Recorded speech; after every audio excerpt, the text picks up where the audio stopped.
Welcome, everybody, to the Golden Axe from my Magic Sacks, episode 3 of Mr. Streamer's Magic Sack, I think. I don't know, what have we done? Like Isaac and Gunstar Heroes, I think. This is a very old, very popular 2D side-scroll brawler, which had about 1 million sequels. But this is very much one of the iconic games from the Sega era, and it's a game I grew up playing. Firstly, we're going to crank the life meter up, because this game is hard as fucking nails. As a lot of games of this era tended to be, because of course they were all arcade games, so they wanted you to keep putting money into the machine so that you get more credits. Anyway, and especially as I'm doing commentary as well, I don't particularly want to have to focus on 1 million things at once here. So, first things first, you get to pick your player. There's also some weird stuff like VS mode, arcade mode. Did I pick arcade mode or did I pick campaign? Oh, bollocks. Okay, I'm playing with a new controller. Apparently my buttons are inverted. Oh, they are. Oh, no. Okay. Achievement unlocked. What are the buttons? Yeah, no shit. Okay, we're gonna have to go for a reset. Oh, for fuck's sake, really? Okay, I'm gonna have to reset this now because I've already fucked us. Hang on. At least you get to see this feature, which is the reset console feature. Boy, it's like being there, except they've cut out the bit where you blow into the cartridge 15 times. You think it'll help, but in fact, all it does is fill it with spit. Anyway, right, so let's go ahead and then crank up the life meter again. Right, so apparently my circle button is play. Right, so we want to play as... You get the choice of 3 characters. Now, this game was kind of cool because it had a magic system too. So it was kind of a special bar. You'd kick dwarfs and they would drop magic, which I think is still a medieval mindset in parts of the world anyway. So we can play as a scantily clad, poorly armored woman going into battle, scantily clad, poorly armored man going into battle, or garden gnome. Now, in terms of magic, as I recall... Scantily clad, lightly armored woman has the best magic, but in terms of physical attack, I think it was, like, King Gnome. I was going to call it something really offensive then. Glad I didn't. We're fine. And then this guy was kind of the middle ground? Or maybe this guy was the middle ground and this guy... Anyway, we're going to go play as the lady, because she's got the highest magic. Also, hashtag International Women's Day. That's actually my reason. Definitely not the fact that she's just got the best magic out of all of them. Oh, there you go. So you can see that the little guy that we played as earlier had... basically 4 stages of magic, and you have to pick up enough mana to fill that bar. It's basically a mana bar that you have to manually pick up and fill. You'll see as it goes. My good friend Alex was also killed in the battle to bring them, and peace to the land is my duty. You play as a lady or a man, you hit things when they turn up, and you can also do a dash attack, and it's horribly overpowered, and it's basically going to carry us through the game. Let's do it. I have really fond memories of this game. It's very, very short. I think we can probably complete it in about 20 minutes, assuming I don't fuck this up too bad. But get used to seeing this site. This game is Kick Simulator. Now, it did have a bit of a problem that the edge of the screens were massive dead zones. The AI could get there, but you couldn't. So enemies could stand off screen and club you, and you couldn't do anything to retaliate. And this game had like 2 sequels as well. When was it released? Like 92, I want to say? I think it was actually earlier than that, because I think it was on the Master System as well. Fucking hell, we're getting mullered here. But yeah, like I was saying, the enemies can stand off the screen and attack you, but you can't attack them. Now, at the end of each level, honestly, it's got a very Dark Souls-esque aesthetic to it for a start. But it's got a very basic sort of level design structure in that you go through the level, the side-scrolling adventure style, get clubbed by a bunch of enemies. Fuck me. The controls are... Run, you fucking shit. Sometimes the double tap works, sometimes it doesn't. I might stick to... Let's try the analog stick instead. Oh my god, these controls are fucking horrendous. Right, hang on. Okay, there's a little bit of delay when you're doing the run. You can't just, like, double tap it, otherwise she just walks. You have to tap till she's walking, and then run after that. Okay, got it. I'm back in the game. Now, this was kind of unique, because it also had shit like that. So you could, like, ride on animals, you could... There was a lot of variation to it as well. So all their magic powers are different, as we've seen with the little guy only having... He has some lightning powers. As I recall, the lady's powers are fire. I don't remember. We'll have to give it a go. Now, where you get mana is by clubbing tiny little dwarfs, like I said. This fella here, with his sack, we're going to hit him. It could just be a giant bulbous pustule filled with magic, which is kind of horrendous. They would definitely be farmed for their magic. Is that unethical? Yes. Is it what we need to base our society on? Maybe. The mana, the bulbous mana sacks of small people. This sounds like a type of folk medicine. This is why the rhinos are going extinct. Anyway, what was I talking about? I was supposed to be talking about the game, but I actually don't remember. Oh, yeah, right, that's it. And after you finish the level, the screen will change color, and that means that there's a boss there, because apparently they have some sort of climate effects. I'm not entirely sure what their powers are. Okay, excuse me. That's unbelievable. The enemies can also do dash attacks, so although... Okay, be prepared for this boss fight, because this is going to be dash attack supreme. Because it's basically the only way to reliably take out these two, because they hit like a fucking truck. Like, if they get their sort of... I say there are combos. I'll try and show one if this guy doesn't fucking shoulder barge me. Piss off, you prick. Oh, God. This is a big problem with Golden Axe. It was just shoulder barge central. If you can get 3 attacks off, what will happen is you'll do... you'll sort of knock them on the head and send them flying, and that does a lot of damage. Now, these guys just need to hit you once, and it's a chunk of your health gone immediately, as you can see there. But if they get you in a combo, it can be multiple pieces of health knocked off as well. Generally, you want to save your mana for these boss fights. But I want to sort of highlight what the big issue with Golden Axe was. Now, bear in mind, if you were a bit more practiced than me, I probably haven't played this in, again, 20 years or so. You can just do this. You can just do this for every boss fight in the game. That's it. Done. It's a little bit... I think the safest thing to say is a little bit poor. There are some weird balancing as well. Like, for example, as we saw there, you can't hoard mana. Otherwise, these things will come and steal it back from you. But this is the only way to get mana.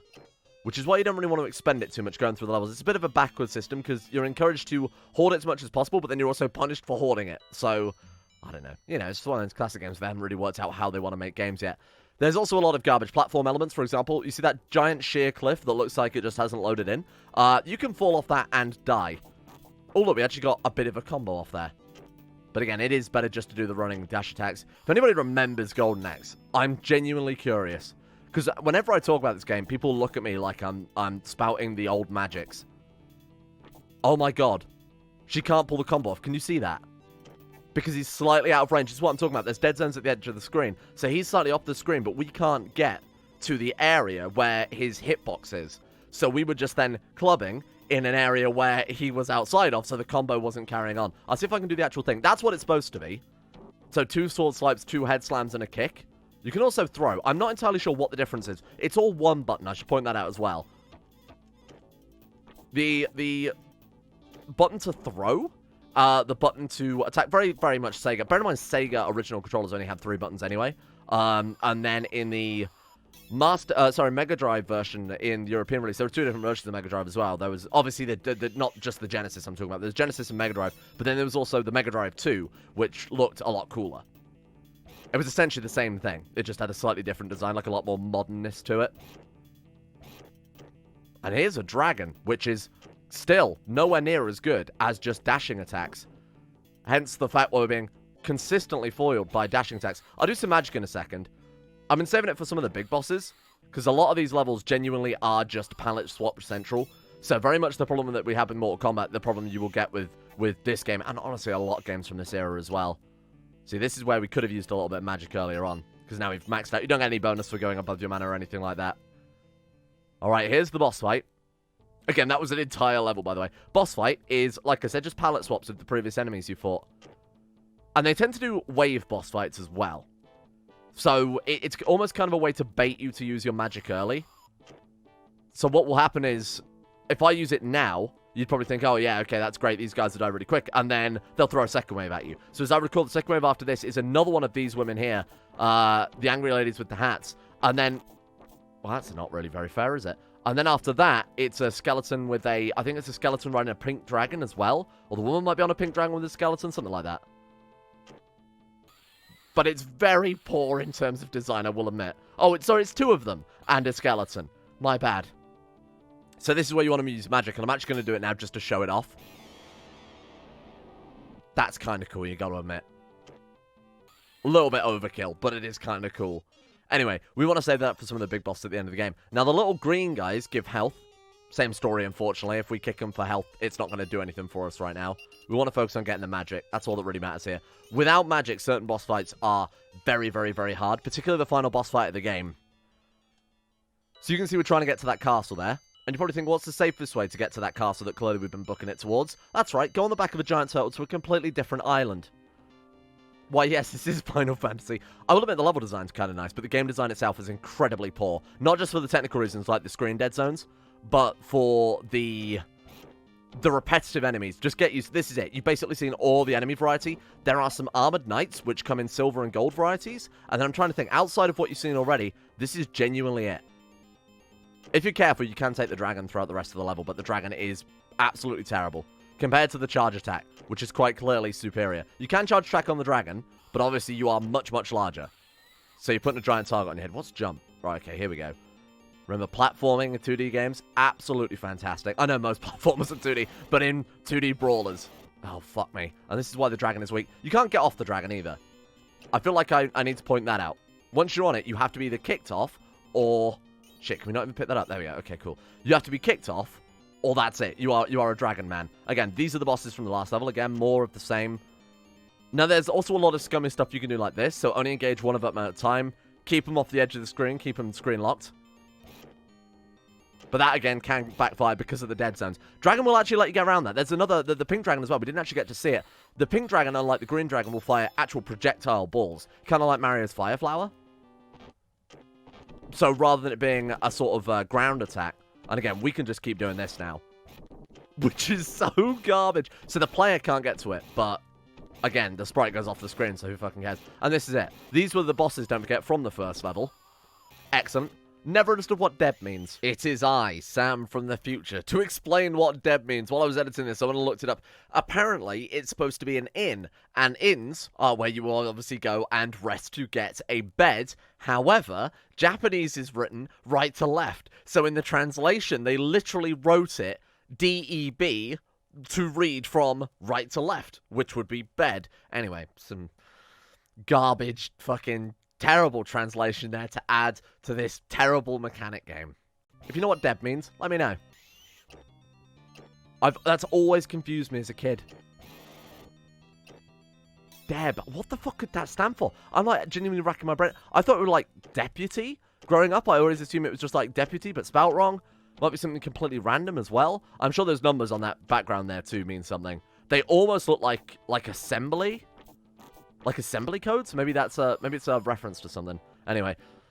Right, so again, gold versions are the most powerful. There is some intelligent design behind it, though, I will admit. Oh, God, look at that again.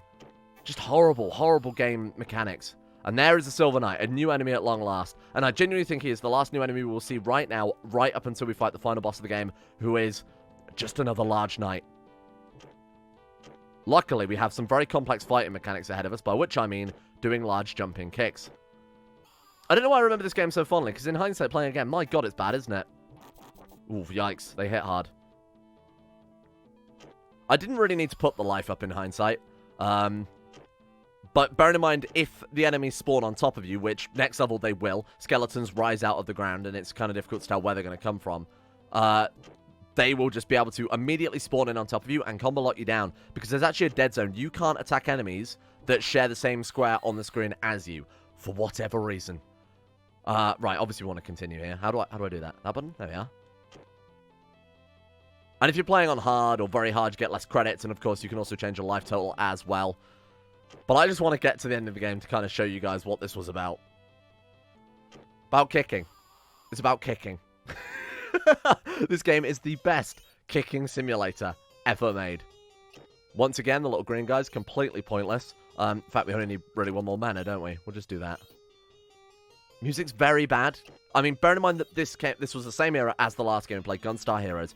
Compare the complexity of Gunstar Heroes, the soundtrack, the level design, the level variety, the enemy variety, the character playability. All the characters play the same. They're all barge attacks. They all stand still. They all swing. They do the same combo. They just have different sprites. And the magic is the only differentiating thing between the characters. Health is identical. Everything. And I think that's why I kind of have such fond memories of Gunstar Heroes by comparison. Now, there's another brawler game I do plan on playing in my Magic Sack called Streets of Rage. Streets of Rage puts this to shame. And again, this was an older game, so you can't judge it too harshly. And it's still a very good game. But it's sort of that classic sort of silly fantasy game, isn't it, really? It's very much a cliche fantasy game.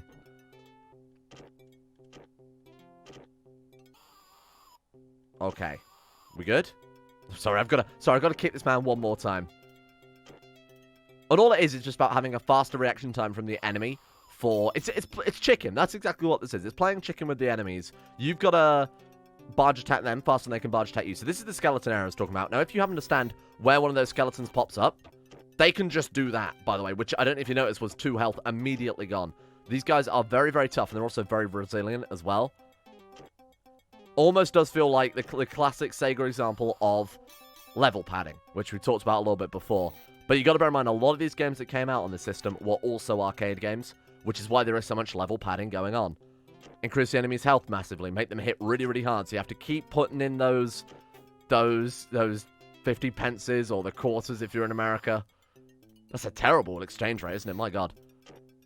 So those are leaves. Oh, no, sorry, they're not leaves on the screen. They're feathers. That's to kind of show that the eagle is flying. The issue with that is that the background is static. The clouds in the background are static. It's supposed to represent the eagle flying you over to the fortress. Kind of Dark Souls style, but obviously it still looks a bit strange. I'll have to see what the difference between this and the previous version, especially the arcade version. Hello, it's me again from the future with some Golden Axe Arcade Edition footage. I think it's fairly obvious what the difference are. The Arcade Edition is absolutely incredible in terms of animation quality. One of my biggest complaints in this video, especially on this stage, I'm showing you the stage-by-stage comparison here, is the parallax background. So that moving animated background obviously makes it feel more like the complaint I made earlier with the lack of movement to it. But the sound design, as you might hear in a second when this person kills someone. This footage, by the way, is from a YouTube channel, so I'll link them in the description or something, so you guys can see it for yourselves and watch it if you're interested, because it is so much better than the Megadrive version. The other differences as well is that the Megadrive version had 3 additional stages. Now, Golden Axe was used as one of the big selling points over the NES, or the SNES. I mean, look at the animation variation. It's so much more impressive, and the sound design is also infinitely better. Anyway, I'm not going to show a much better game on my game, because it kind of ruins it a bit. Because it feels like a direct port, again, because comparing it to other games of the era, the design of this one is horrible. Now, I should point out, some of the Sega, and I still maintain this, oh, Christ, some Sega games had some of the best game design ever, as we'll get into with Pugsy. But anyway, Pugsy had a full-blown physics system as well. Alright, so now we've got the shadowy boys, which are obviously palette swaps again, but they're a bit more aggressive from what I recall than our other ones. Oh, shit, that's quite a tricky timing. Really, I should be focusing down one at a time, but it is just so easy to keep them off the edge of the screen. 3 at a time is quite hard to juggle, because of course when you do that, you can't get the speed up again to knock the next guy over. So we are just going to unfortunately have to take a little bit of damage here. One's dead, that's good news. As I recall, this is another boss fight with 2 phases. I think it's skeletons after this. I'm specifically not using magic, because it's unnecessary for the time being. Yes, okay, here we go. Ghosts and skeletons guarding. Oh, God, watch out for that. I remember that one. Fucking hell. Instantly losing a load of life to that guy. But Pugsy, yeah, but like I was talking about, one of the reasons I'm excited to play, that one feels like an actual proper game. This is very much an arcade experience through and through, right?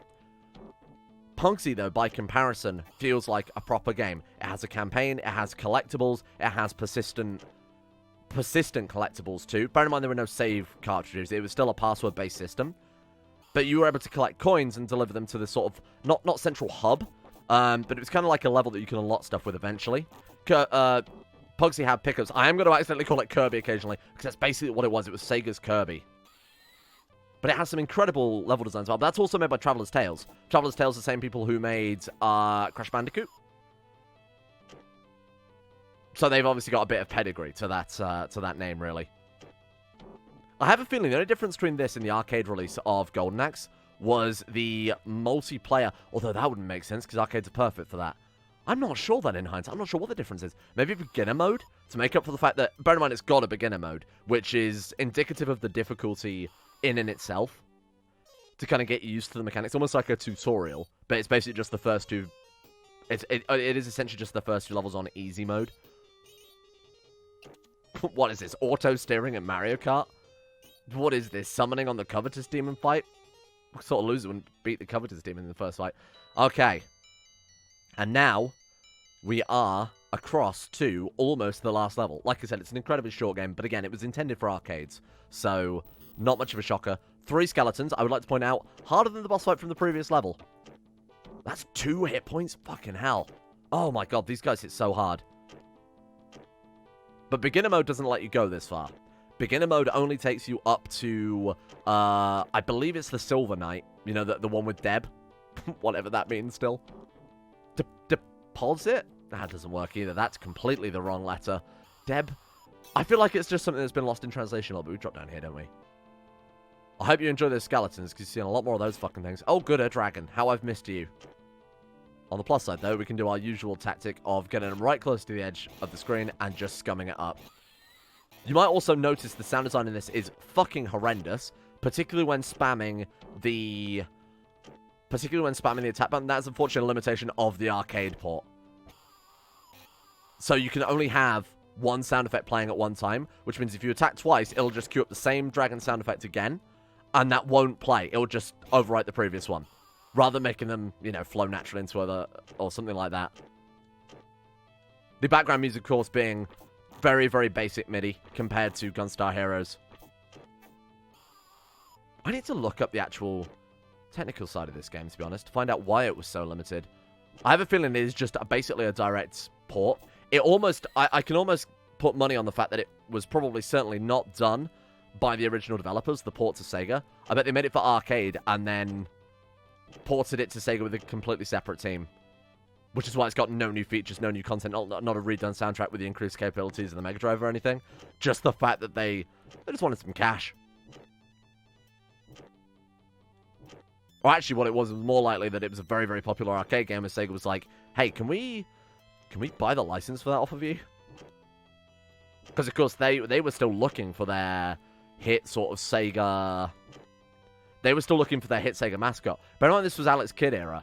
And this is before Sonic the Hedgehog became massive. Alex Kidd was touted to be Sega's mascot, Sega's Mario. And who the fuck remembers Alex Kidd? It also doesn't help that a lot of Alex Kidd games were just absolute shite.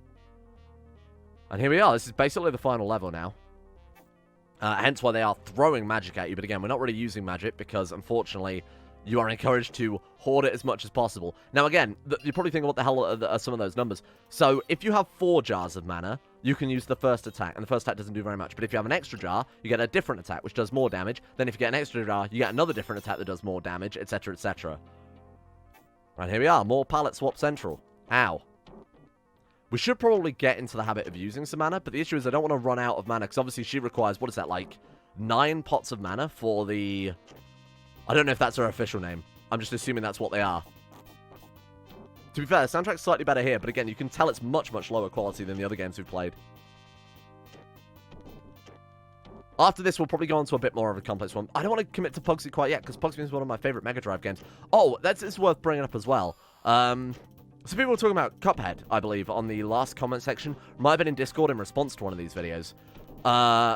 There's a game we're going to play, Mickey Mania, which was an incredibly popular game on the Sega. Now, Mickey Mania, if you've played Cuphead, is going to be incredibly familiar to you. Cuphead follows a lot of the animation style. I know Cuphead's more of a boss rush style game, I think it's probably fair to call it. You'll notice a huge amount of similarities between it, both obviously in terms of graphical style, but in terms of animation especially. Animation is massively influenced. Are you the big boss? I'm not sure. I honestly don't remember. You know what, I'm going to drop some magic. I said we should use some more magic. And that seems like the optimal time to use it when he's just about to bash us over the fucking head. Are you the final boss? Unfortunately, though, we can just keep doing this. So when he's in that animation where he's kneeling, you can just keep wailing on him. No way is this guy the final boss. I swear you go inside the castle. I don't remember. Well, let's see. Let's see. I'm pretty sure we do go inside the castle.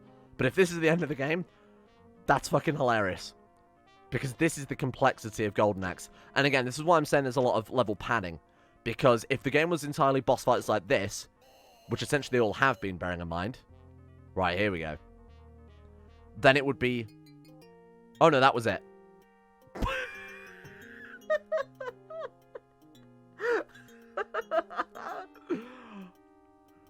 Accept my utmost gratitude for our rescue. I thank you for the courage to rid us of Death Adder. Sometimes he did disappear into that... Oh, yeah, okay, there we are. I thought that was the case. So that was Death Adder that we killed there. Now we continue on to find out who the true boss was. Now we're in Bowser's Castle. What was I talking about? Right, yeah, so you can kind of see why they had to add those almost bullshit skeleton enemies. And when they've had to add so many palette swap enemies with different variation to them.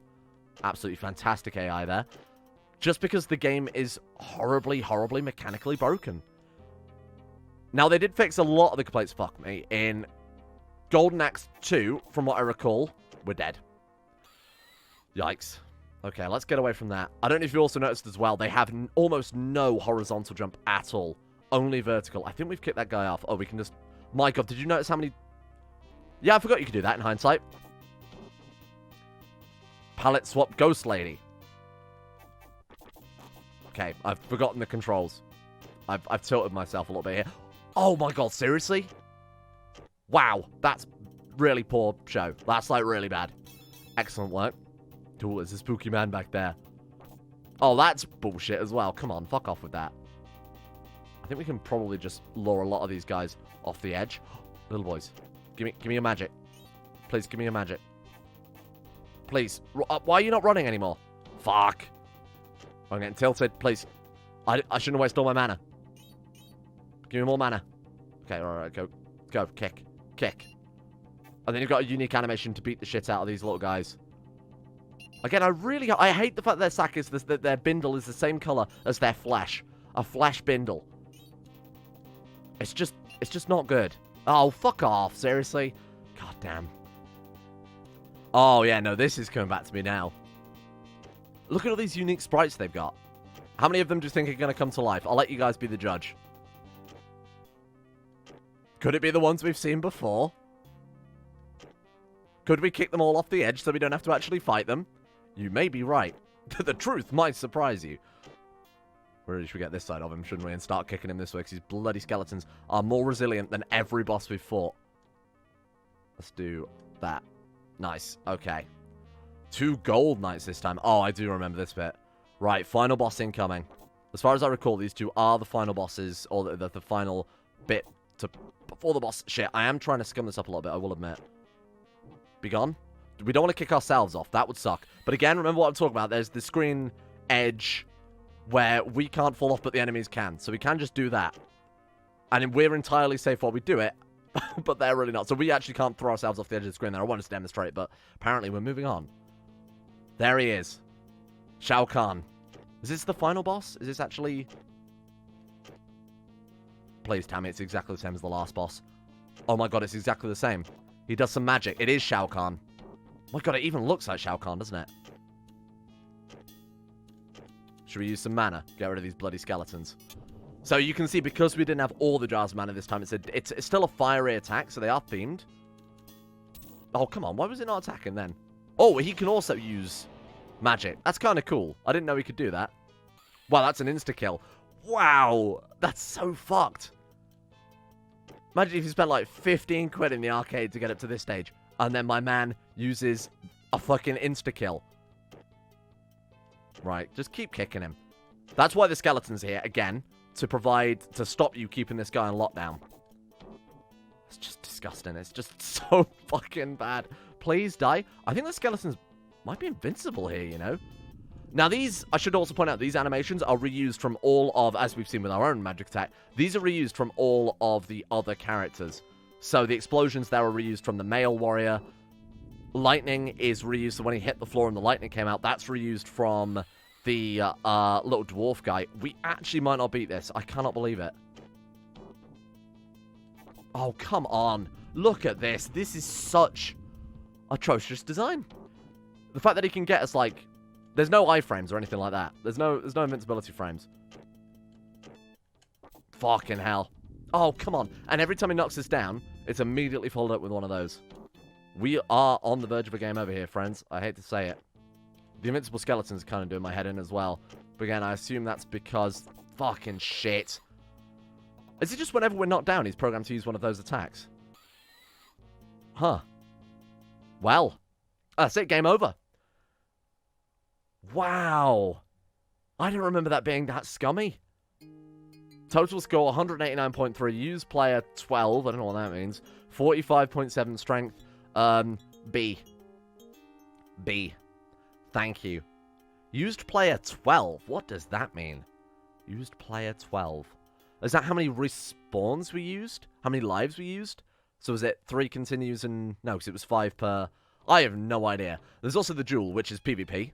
Obviously, we've only got one control plugged in, so I don't know what the hell's going to happen here. Is it like a gauntlet? Oh, it's like a gauntlet style... Got it. Okay, fair enough. Obviously, this is a complete fucking waste of time because we've seen the entire complexities of the system in this game. Incredible. Incredible. Just absolutely fantastic. And that's Golden Axe, essentially. If we'd have beaten that guy, wall of text would have come up, Star Wars style, and said, "You saved the realm from the perfidious enemy." That's literally it, and I wish I was joking. Anyway, and then you get a little score screen. That was... Golden Axe. I have no idea how we turn this shit off. A very memorable Sega brawler. Riddled with issues, evidently. But fun nonetheless. Definitely one of the fun ones. I want to look up very briefly. Find out when the original release of Golden Axe was out. Let me just bear with you. You can look at the ceiling. Golden Axe. Let's take a look at that fella. 89. Right, yeah. So it was originally on... Let's take a look here. 1989 by Sega. Primary developer of the game responsible for the creation of Altered Beast. Was it actually not... Oh, wait. Was it actually on arcade? Gilius Thunderhead. Oh my god, they've all got names. I could have sworn it was an arcade game. Bear with me here. Okay. I don't want to have fed misinformation. Golden Axe arcade machine. Yes, it was. It was. It was made by Sega for arcade machines. Right, got it. I was going to say, I'm not losing my mind here. I would put a picture up on the screen. Wow. It's a pretty nice little arcade cabinet. That's some good shit they've done. Very nice. Anyway, thank you all for watching. It was originally an arcade game then. I wasn't completely losing my fucking mind. 1989. Bear in mind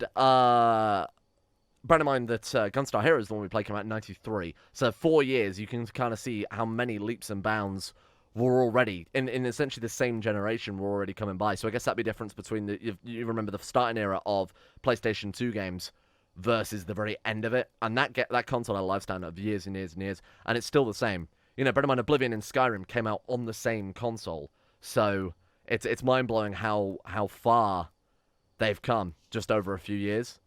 And I think that very much goes to show. I know it might not seem like much in 2020, but that is massively different in the soundtrack. The gameplay mechanics especially is unbelievable. Like, it's unbelievable how much more fun and varied Gunstar Heroes is compared to... We shouldn't really compare them because, I mean, they are kind of both out there to fulfill the same thing. Anyway, next time I will go and probably take a look at Streets of Rage in my Magic Sack, because that is another side-scroller brawler with... Again, it's a much later release date than Golden Axe. But it's a bit more dynamic. That's a bit more of a proper brawler, so that one we might get a bit more fun out of it rather than just garbage bullshit insta-win mechanics for the boss.